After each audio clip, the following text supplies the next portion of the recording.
If we really want to jumpstart ecosystems, we have to understand the specific habitat hierarchies that they rely on. We can sort of balance these things or leverage them with each other to find a unique intersection of technology and human thinking to produce very complex forms that relate to the natural environment.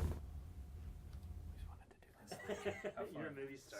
Thank you so much. For audio purposes, this will be Keith, take one. As long as I get some copy of that footage specifically, I'll be really happy with this, guys. Okay, we're rolling? Yeah, we're all right. All right. A lot of my work is examining this issue of the built environment as it relates to the natural environment.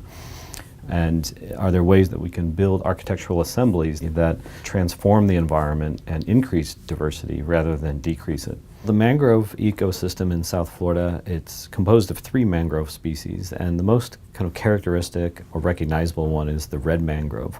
And the red mangrove has these aerial prop roots that sort of arch out and they buttress the tree as it stands in the water. But while they're standing in the water like that, they're actually creating incredible fish habitat. But they also create the surface area just through the roots that drop down into the water, where you get oysters, barnacles, and all kinds of things growing on this.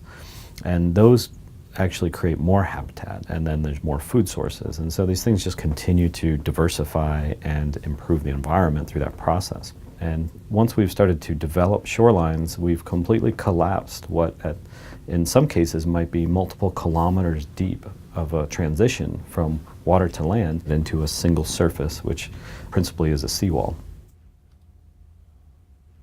So we recognized this opportunity with the seawall, where we had this blank canvas that was just sitting there.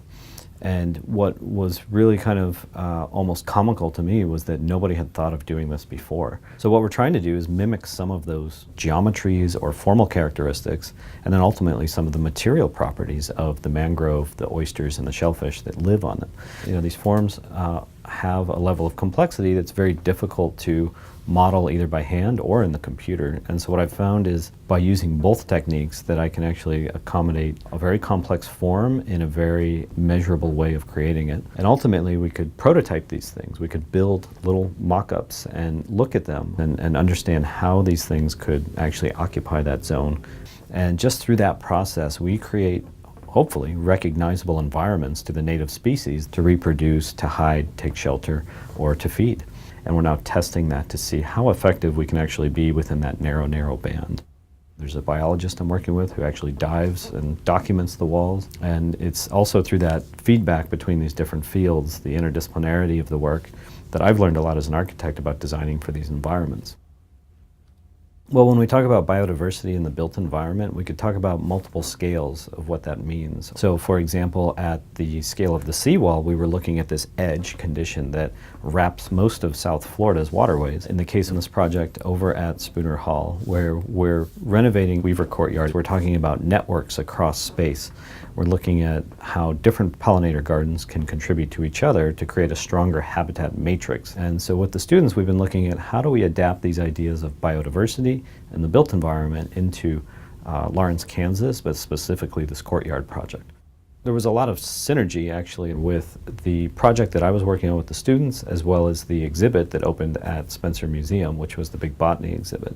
And so I saw this opportunity to approach the Integrated Arts Research Initiative in a way that it sort of put a spotlight on this project as it connected to these other initiatives. Within architecture, the amount of design, making, and research tends to sort of balance out. And so there's always kind of the creative dimension, and a lot of that entails collaboration, making, thinking, and kind of iterative process. It's very challenging sometimes to find support for that type of thing.